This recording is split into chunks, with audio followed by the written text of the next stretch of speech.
ሰላም የተከበራችሁ የኢትዮ ታይምስ ቤተሰቦቻችን እንደምን ቆይታችኋል? ለሰዓቱ የተመረጡ አዳዲስ መረጃዎችን ይዘንላችሁ ቀርበናል። በቅድሚያም አርዕስተ ዜና።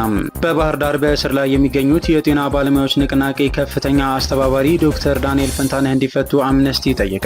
የዶክተር ዳንኤል ፈንታነህ የተፈቀደ እስር አሳስቦኛል ያለው አምነስቲ እስሩ የኢትዮጵያ መንግስት ባለስልጣናት ለህግ የበላይነት ተገዢ ባለመሆን የግለሰቦችን ሀሳብን በነጻነት የመግለጽ በነጻነት የመሰብሰብ መብትን ባለማክበር በተደጋጋሚ ህግ እንደሚጥሱ ማሳያ ነው ሲል ተችቷል። ተጨማሪ አለን። እናት ፓርቲ የካህናትና ሾፌሮች ደም ዘወትር ይጣራል ሲል የሀዘን መግለጫ አውጥቷል። በምዕራብ ጎንደር ዞን ልዩ ቦታው መቃ ከሚባል ቦታ በታጣቂዎችና በመንግስት ጸጥታ ኃይሎች መካከል በተነሳ ግጭት መንገደኛና የእርዳታ ግብዓት የጫኑ ተሽከርካሪዎች ላይ በደረሰ ድንገተኛ ተኩስ በርካታ ሾፌሮችና የጸጥታ ኃይሎች መገደላቸውን እንዲሁም በምስራቅ አርሲ ሮቤ ወረዳ ካህን መገደላቸውን እንዳረጋገጠም ገልጿል። ዝርዝሩን አዘጋጅተናል። ዘመቻ ማዕበል በተሰኘ ኦፕሬሽን መከላከያ ሰራዊት በሁለት ሜካናይዝድ ክፍለ ጦር በታንክና በመድፍ ታግዞ ለ5 ቀናት ተቆጣጥሯቸው የነበሩ የመብረቁ ብርጌድ ቀጠናዎችን ለ5 ቀናት በወሰደው መልሶ ማጥቃት ዛሬ ከሰዓት ፋኖ መልሶ ተቆጣጥሯቸዋል ተባለ። በተመሳሳይ የአማራ ፋኖ ብሔራዊ ኃይል ጎጃም ቀጠና 8ኛ በላይ ዘለቀ ክፍለ ጦር ሽፈራው ገርባው ብርጌድ በሸበል በረንታ ወረዳ ለተከታታይ 5 ወራት ሲያሰለጥናቸው የነበሩ የ3ኛ ዙር ሰልጣኝ የፋኖ አባላትን ሰኔ 24 ቀን 2017 ዓ.ም በድምቀት አስመርቋል። ሌላኛው መረጃችን ነው። የህወሓት ክፍፍልን ተከትሎ ለሁለት የተከፈሉት የትግራይ ክልል ታጣቂዎች ወደ እርስ በርስ ግጭት ሊያመሩ ነው የሚል ከፍተኛ ስጋት መፈጠሩን በትግራይ በተቃዋሚነት የሚንቀሳቀሰው ሳልሳይ ወያነ ትግራይ ያሳሰበ ሲሆን ሊፈጠር የሚችለውን ቀውስ በማስቀረትም በትግራይ ሁሉን አካታች ብሔራዊ ውይይት እንዲደረግ ፓርቲው ጥሪ ማቅረቡ ተሰምቷል። ዝርዝሩን የምናስደምጣችሁ ይሆናል። የፌዴራል መንግስት የሚሰበስበውን ገቢ በሚቀጥለው ዓመት በከፍተኛ ደረጃ ለማሳደግ ማቀዱ የሞት የሽረት ጉዳይ ነው ሲሉ የገንዘብ ሚኒስትሩ አቶ አህመድ ሽዴ ተናገሩ። የፌዴራል መንግስት በዚህ ወር መጀመሪያ ላይ ለፓርላማ ያቀረበው የበጀት መጠን 1.93 ትሪሊዮን ብር ሲሆን ከሀገር ውስጥ ምንጮች ለመሰብሰብ ያቀደው የገንዘብ መጠን 1.23 ትሪሊዮን ብር ነው። የፌዴራል መንግስት የሀገር ውስጥ ገቢን በከፍተኛ ደረጃ የማሳደግ ዓላማ እንዳለውና በአገልግሎት ታሪፍ ማሻሻያ የሚያገኘውን የገቢ መጠን በተመሳሳይ ሁኔታ ከፍ የማድረግ እቅድ እንዳለውም ተጠቁሟል። ሙሉ መረጃውን አጠናቅረናል። የኬንያ ፖሊስ ባለፈው ሳምንት በተደረገ ግጭትና ረብሻ ተሳትፏል ብሎ የጠረጠራቸውን 500 ያክል ሰዎች ማሰሩን አስታወቀ። ባለፈው ዓመት የኬንያ መንግስት የቀረጥ ጭማሪ እንዲደረግ መወሰኑን በመቃወም አደባባይ ከወጡ ሰልፈኞች ውስጥ በትንሹ 60 ሰዎች ተገድለው የነበረ ሲሆን ሟቾቹን ለመዘከርና ገዳዮችን ለፍርድ እንዲቀርቡ ለመጠየቅ ባለፈው ሳምንት ሮብ ናይሮቢ ውስጥ አደባባይ የወጡ ሰልፈኞች ከጸጥታ አስከባሪዎች ጋር ተጋጭተው 19 ሰዎች መገደላቸውና 531 ሰዎች መቁሰላቸው የሚታወስ ነው። ተጨማሪ አዘጋጅተናል። የተከበራችሁ የኢትዮ ታይምስ ቤተሰቦቻችን እነዚህንና ሌሎችም ያልተሰሙ አዳዲስ መረጃዎችን ለማድመጥ እስከ መጨረሻው ድረስ ላይክ፣ ሼር እና ሰብስክራይብ በማድረግ አብራችሁን እንድትቆዩ በአክብሮት እንጋብዛለን።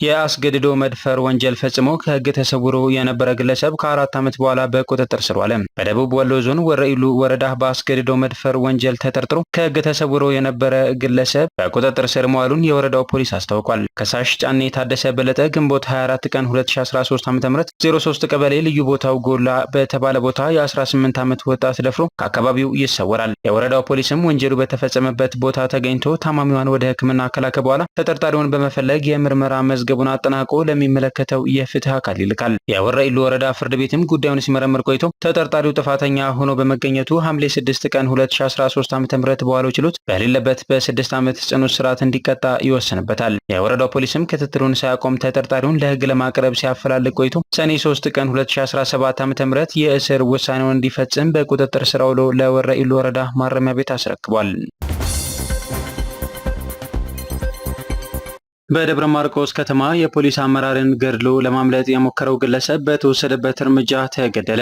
በደብረ ማርቆስ ከተማ አስተዳደር በንጉሥ ተክለ ሃይማኖት ክፍለ ከተማ ቀበሌ 04 ልዩ ቦታው የትራፊክ መብራት አጠገብ የምስራቅ ጎጃም ዞን ፖሊስ መምሪያ ባልደረባ የሆኑት ምክትል ኮማንደር ዘላለም ጥላሁን በስራ ላይ ያሉ በስታር ሽጉጥ በመምታት ህይወታቸው እንዲያልፍ ያደረገው ግለሰብ እርምጃ ተወሰደበት። ተከሳሾቹ ድርጊቱን ከፈጸሙ በኋላ ባጃጅን ተጠቅመው በመሸሽ ላይ ያሉ ህብረተሰቡ ለጸጥታ ኃይሉ በሰጠው ጥቆማ መሰረት ተከታትለው በመሄድ እንዲቆም ሲጠየቅ ፈቃደኛ ሳይሆን በመቅረቱ እርምጃ እንደተወሰደበት ከደብረ ማርቆስ ከተማ ፖሊስ መምሪያ የተገኘው መረጃ ያመለክታል።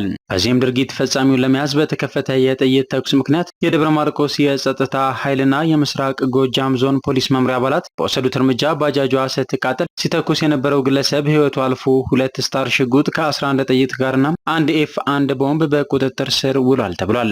የከተማ አስተዳደሩ ሰላምና ጸጥታ ለመንሳት የተለያዩ የዘረፋ፣ እገታ፣ ውንብድና የተለያዩ ተልዕኮችና ወንጀሎችን ሲፈጽም እንደነበር አስታውቋል። ተባባሪ ተከሳሾች በማህበረሰቡ ጥቆማ ተገቢው እርምጃ ከመውሰድ ባለፈ በሕግ አግባብም እስከ 21 ዓመት የእስራት ቅጣት ማስቀጣት መቻሉ ተገልጿል። ምክትል ኮማንደር ዘላለም ጥላሁን በምስራቅ ጎጃም ዞን በተለያዩ ወረዳዎች በኃላፊነት ሲያገለግሉ የቆዩ ሲሆን በፖሊሳዊ ሙያቸው ህዝብን ሲያገለግሉ የነበሩ የፖሊስ መኮንን የነበሩ መሆኑን ከደብረ ማርቆስ ከተማ ፖሊስ መምሪያ የተገኘው መረጃ ያመለክታል። አምነስቲ በባህር ዳር በእስር ላይ የሚገኙት የጤና ባለሙያዎች ንቅናቄ ከፍተኛ አስተባባሪ ዶክተር ዳንኤል ፈንታነህ እንዲፈቱ ጠየቀም። ባሳለፍነው ሳምንት ሰኔ 18 ቀን 2017 ዓ.ም ቀትር ላይ በአማራ ክልል ርዕሰ መዲና በባህር ዳር ከተማ በጸጥታ ኃይሎች በቁጥጥር ስር የዋሉት የጤና ባለሙያዎች ንቅናቄ ከፍተኛ አስተባባሪ ዶክተር ዳንኤል ፈንታነህ እንዲፈቱ ዓለም አቀፉ የሰብአዊ መብት ተቆርቋሪ ተቋም አምነስቲ ኢንተርናሽናል ጠየቀም።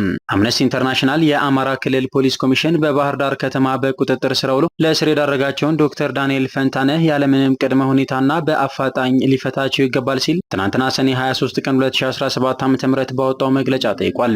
የዶክተር ዳንኤል የዘፈቀደ እስር አሳስቦኛል ያለው አምነስቲ እስሩ የኢትዮጵያ መንግስት ባለስልጣናት ለህግ የበላይነት ተገዢ ባለመሆን የግለሰቦችን ሀሳብን በነጻነት የመግለጽ በነጻነት የመሰብሰብ መብትን ባለማክበር በተደጋጋሚ ህግ እንደሚጥሱ ማሳያ ነው ሲል ተችቷል። አምነስቲ በመግለጫው ለፖለቲካ ጥቅም ሲባል ግለሰቦችን እያሰሩ መክሰስ አሳሳቢ ልማድ ሆኗል ሲል አስጠንቅቋል። እንዲያሉ ድርጊቶች የህግ የበላይነትን ከመሸርሸራቸው ባለፈ በሀገሪቱ ውስጥ ፈላጭ ቆራጭ የሆኑ አካሄዶች እንዲለመዱ ያደርጋል ሲልም አሳስቧል። የኢትዮጵያ ጤና ባለሙያዎች ንቅናቄ ንቁ ተሳታፊና የባህር ዳር ዩኒቨርሲቲ የመጨረሻ ዓመት የማህፀንና ጽንስ ስፔሻሊስት ሬዚደንት ዶክተር ዳንኤል ፈንታነህ በአማራ ክልል ባህር ዳር ከተማ በቁጥጥር ስር መዋሉን ከዚህ ቀደም መዘገቡ ይታወሳል። ዶክተር ዳንኤል ሰኔ 18 ቀን 7 ሰዓት ተኩል አካባቢ በጸጥታ ኃይሎች በቁጥጥር ስር መዋላቸውን በባህር ዳር ከተማ 13ኛ ፖሊስ ጣቢያ በእስር ላይ እንደሚገኙ ዘገባ አካቷል። ነገር ግን እዚያ ያሉ ሰዎች እንደነገሩን በማንኛውም ጊዜ ወደ አዲስ አበባ ሊወስዱት ይችላሉ ሲሉ አንድ ምንጭ መናገራቸውም ይታወሳል። ዶክተር ዳንኤል በቁጥጥር ስር የዋለው የጤና ባለሙያዎች የተሻሻለ ክፍያ፣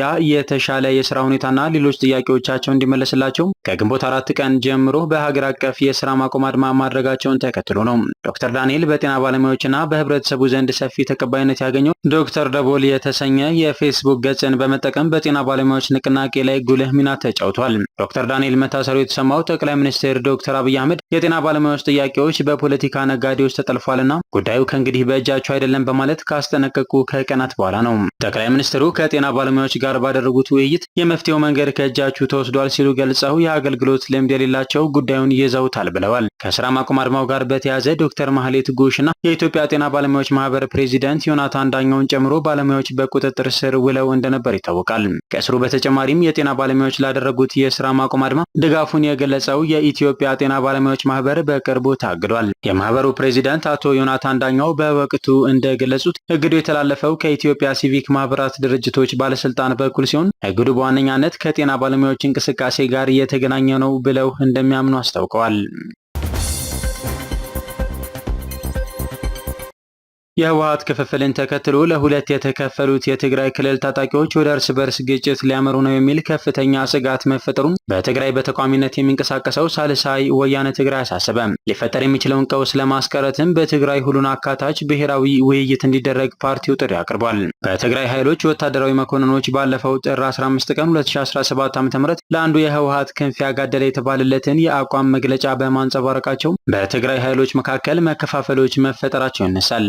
ደግሞ የትግራይ ኃይሎች ከፍተኛ አዛዦች ያሉበት ሌላ ታጣቂ ኃይል እንዲፈጠር ምክንያት መሆኑ ተነግሯል። በአፋርና ትግራይ አዋሳኝ አካባቢዎች ለወራት የቆየው ይህ አዲስ ኃይል ወደ ትግራይ ክልል መንቀሳቀሱን መረጃዎች ያመለክታሉ። አዲሱ ኃይል እዚያው ትግራይ ከሚገኘው ነባሩ ኃይል ጋር የእርስ በርስ ግጭት እንዳይገጥም የሚል ስጋት በበርካቶች ዘንድ መፈጠሩ ተሰምቷል። እናት ፓርቲ የካህናትና ሾፌሮች ደም ዘወትር ይጣራል ሲል የሐዘን መግለጫ አውጥቷል። ሰኔ 16 ቀን 2017 ዓ.ም በምዕራብ ጎንደር ዞን ልዩ ቦታው መቃ ከሚባል ቦታ በታጣቂዎችና በመንግስት የጸጥታ ኃይሎች መካከል በተነሳ ግጭት መንገደኛና የእርዳታ ግብዓት የጫኑ ተሽከርካሪዎች ላይ በደረሰ ድንገተኛ ተኩስ በርካታ ሾፌሮችና የጸጥታ ኃይሎች መገደላቸውን ከአካባቢው ምንጮች አረጋግጠናል ያለው መግለጫው በአጠቃላይ በጥቃቱ ከ100 በላይ ሰዎች እንደተገደሉና ከነዚህም ውስጥ 16 የሚሆኑት ሾፌሮች መሆናቸውን ሰምተናል። ሁኔታው ከአእምሮ በላይ ነው። ሟቹ ከመብዛቱ የተነሳ አስክሬን በኤክስካቫተር ጭምር ሲነሳ ተመልክተናል ይላሉ እማኞች ሲል ገልጿል። በሌላ በኩል ሰኔ 21 ቀን 2017 ዓ.ም በምስራቅ አርሲ ሮቤ ወረዳ ቤተ ክህነት የገደብሳ ደብረ ሰላም መድኃኔዓለም ቤተ ክርስቲያን አገልጋይ የሆኑ ካህን ቀሲስ ተስፋዬ ረታ ከምሽቱ 1 ሰዓት ተኩል አካባቢ በታጣቂ ኃይሎች በአሰቃቂ ሁኔታ መገደላቸውን ከአካባቢው ምንጮች ማረጋገጥ እንደቻለ መግለጫው አመላክቷል። ምንጮች እንደሚሉት ቀሲስ ተስፋዬ የ7 ልጆች አባት ሲሆኑ ባለቤታቸውም እንዲሁ በአሰቃቂ ሁኔታ ተገድለዋል። በተደጋጋሚ እንዳልነው አርሲ በተለይ ለካህናትና ምዕመናን የመታረጃ ቄራ ከሆነ ሰነባበተ ሲል ነው እናት ፓርቲ ባወጣው የሐዘን መግለጫ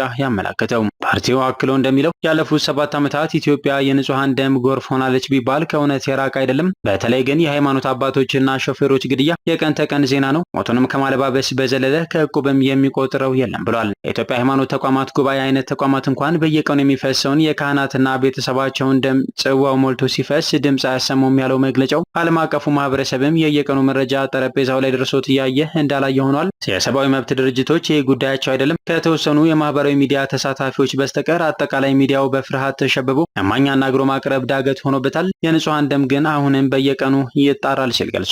ፓርቲው በሐዘን መግለጫው ፓርቲያችን ጭፍጨፋውን በጽኑ እያወገዘም ለሞቱት ዕረፍተ ነፍስን ለሟች ቤተሰቦችና ለየአካባቢዎች ማህበረሰብ ደግሞ መጽናናትን ይመኛል ሲል እናት ፓርቲ በዛሬው ዕለት በወጣው የሐዘን መግለጫ ገልጿል።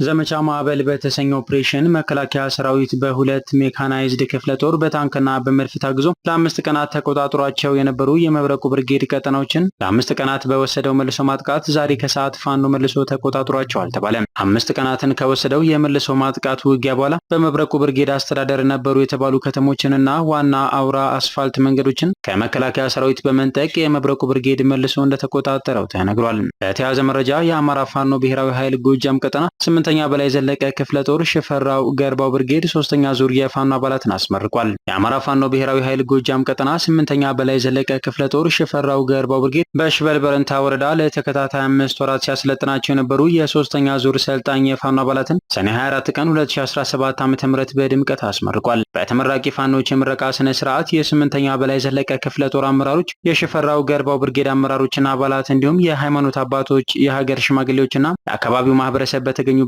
የምረቃ ፕሮግራሙ በደማቅ ሁኔታ ተከናውኗል።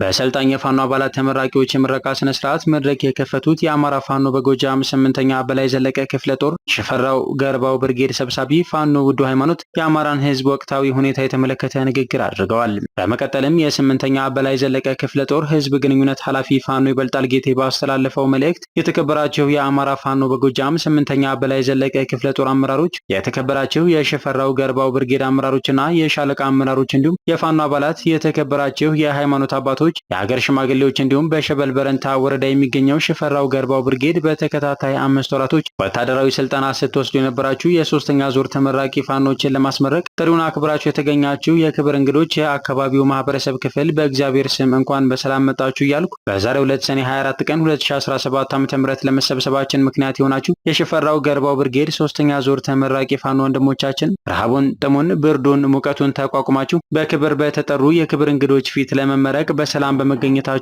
እንኳን አደረሳችሁ አደረሰን ብሏል። እናንተ የዛሬ ተመራቂዎች የአማራ ህዝብ የህልውና ትግል ወደፊት ለማራመድና የአሸናፊነትን ድል ለማጣጣም በዛሬው ዕለት በተከታታይ 5 ወራት ደከመኝ ሰለቸኝ ሳትሉ በአካል ብቃትና በስነ ልቦና እየተገነባችሁ ይህንን ውጣ ውረድ ታግሳችሁ ከዚህ የምረቃ ስነ ስርዓት ደርሳችኋል። እኛ ለእናንተ የምንሰጣችሁ የአማራን ህዝብ የህልውና ትግል አደራ ሲሆን እናንተ ደግሞ ጀግኖች የወደቁበት ትግል የድል ባለቤት ታደርጉን ዘንድ ሁላችንም ተስፋ አለን ብሏል። በእንደዚህ አይነት የህልውና የነጻነት ትግል በዚህ ቦታ የአርበኞች መናኸሪያ በሆነው ሸበል በረንታ ቀደም ሲል ጀግኖች አባቶቻችን ደማቸውን አፍስሰው አጥንታቸውን ከስክሰው ሀገራችንን ከቅኝ ግዛትና ከባርነት ነጻ አድርገው አስረክበውናል። እንደ ምሳሌ ብንጠቅስ ዛሬ ያለንበት ቦታ ሸበል በረንታ ወረዳ አንዱ ነው። አርበኝነትን ስናነሳ ሸበል በረንታን መርሳት ፈጽሞ አይቻልም። የአርበኞች መናኸሪያ፣ የአርበኞች መፍለቂያ፣ የጀግኖች መሰባሰቢያ ሸበል በረንታ አንዱ ነው ሲል ገልጿል። አክሎም በዛሬው ዕለት በሸበል በረንታ ወረዳ የሚገኘው ሽፈራው ገርበው ብርጌድ ልጆች የምትመረቁት ተመራቂዎች እናንተ የጀግኖች የአባት አርበኞች ልጆች ናችሁና አገዛዙን ኃይል ለአንዴና ለመጨረሻ ጊዜ ማስወገድ ስለሚጠበቅብን ከዛሬዋ ቀን ጀምሮ ራሳችሁን ዝግጁ እንድታደርጉ እያልኩ መልካም የምረቃ ጊዜ እመኝላችኋለሁ ማለቱ ተሰምቷል። በመቀጠልም የክፍለ ጦር የፍትህ አካል ዋና ሳጅን ፋኖ ካሳሁን መክሪው ወደ ተመራቂዎች የአማራን ህዝብ ከደረሰበት ግፍና ሰቆቃ ለመታደግ ሲባል የአገዛዙን ሰራዊት በአፈሙዝ መመከትና ከአማራ ምድር ማስወጣት ይጠበቅባችኋል ሲል ገልጿል። እናንተም በስነ ምግባር ታነጻችሁ ህግን አክብራችሁ መብትና ግዴታችሁን አውቃችሁ የአማራን ህዝብ ሰላሙን እንድታስከብሩለት ሲል መልእክቱን አስተላልፏል። የክፍለ ጦሩ ዘመቻ መምሪያ ኃላፊ 50 አለቃ ኮማንዶ መንበር አደመ የሶስተኛ ዙር ልዩ ተመራቂዎችን የቃለ መሐላ ስነ ስርዓት በማካሄድ መልእክት አስተላልፈዋል። በመጨረሻም የምረቃ ስነ ስርዓቱ በሰላም መጠናቀቁ ተሰምቷል። ክልሎች ለወጣቶች የስራ ዕድል ለመፍጠር በሚል ህገወጥ ኬላዎችን እንደሚያቋቁሙ ሁለት ሚኒስቴር መስሪያ ቤቶች በጋራ ያስጠኑ ጥናት አመላከተ። በኢትዮጵያ በክልል ፖሊሶች፣ የሚሊሻ መዋቅሮችና ለወጣቶች የስራ ዕድል በሚል 237 ህገወጥ ኬላዎች መቋቋማቸውን የሚኒስቴር መስሪያ ቤቱ ጥናት አመላከተ። ንግድና ቀጠናዊ ትስስር ሚኒስቴርና ከትራንስፖርትና ሎጂስቲክስ ሚኒስቴር በጋራ በመሆን በሚያዝያ ወር 2017 ዓ.ም ባጠናቀቁት ጥናት መሰረት በሀገሪቱ 237 ህገወጥ ኬላዎች መኖራቸው መረጋገጡ ተገልጿል።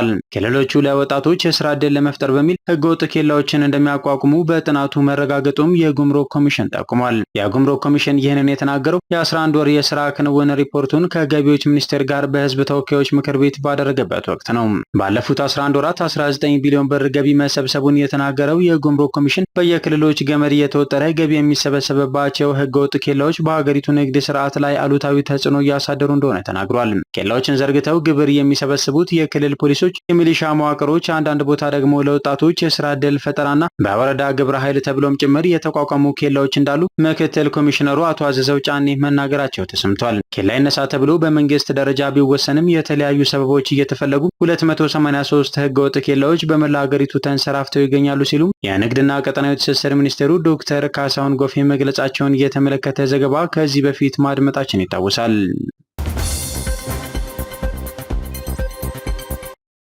የመንግስት ገቢን በከፍተኛ ደረጃ ማሳደግ የሞት ሽረት ጉዳይ ነው ሲሉ የገንዘብ ሚኒስትሩ ተናገሩ። የፌዴራል መንግስት የሚሰበስበውን ገቢ በሚቀጥለው ዓመት በከፍተኛ ደረጃ ለማሳደግ ማቀዱ የሞት የሽረት ጉዳይ ነው ሲሉ የገንዘብ ሚኒስትሩ አቶ አህመድ ሽዴ ተናገሩ። በኢትዮጵያ ያለውን የልማት ፍላጎት ከአሁን በኋላ ማሳካት የሚቻለው ገቢን በከፍተኛ ደረጃ በማሳደግ እንደሆነ የገለጹት ሚኒስትሩ አዲስ የልማት ጥያቄ ለመፍታት ብለን ከብሔራዊ ባንክ የምንበደርበት ሁኔታ አብቅቶለታል ብለዋል። የገንዘብ ሚኒስትሩ ይህንን ያሉት ዛሬ ማክሰኞ ሰኔ 24 ቀን 2017 ዓ.ም በተካሄደው የህዝብ ተወካዮች ምክር ቤት መደበኛ ስብሰባ ላይ ነው። የዛሬው መደበኛ ስብሰባ ዋነኛ ትኩረቱን ያደረገው የፌዴራል መንግስት ለ2018 ዓ.ም ባዘጋጀው በጀት ዝርዝር ጉዳዮች ላይ ነበር። የፌዴራል መንግስት በዚህ ወር መጀመሪያ ላይ ለፓርላማ ያቀረበው የበጀት መጠን 1.93 ትሪሊዮን ብር ሲሆን ከሀገር ውስጥ ምንጮች ለመሰብሰብ ያቀደው የገንዘብ መጠን 1.23 ትሪሊዮን ብር ነው። በቀጣዩ በጀት ዓመት ከታክስ ይገኛል ተብሎ የሚጠበቀው 1.1 ትሪሊዮን ብር ገቢ ለዘንድሮ በእቅድ ከተያዘው በ200 ቢሊዮን ብር ገደማ ጭማሪ አለው። የ2018 በጀትን አስመልክቶ በዛሬው ፓርላማ ውይይት ላይ ማብራሪያ ያቀረቡት የገንዘብ ሚኒስትሩ አቶ አህመድ የፌዴራል መንግስት የሀገር ውስጥ ገቢን በከፍተኛ ደረጃ የማሳደግ ዓላማ እንዳለው ገልጸዋል። መንግስት በአገልግሎት ታሪፍ ማሻሻያ የሚያገኘውን የገቢ መጠን በተመሳሳይ ሁኔታ ከፍ የማድረግ እቅድ እንዳለውም ጠቁመዋል።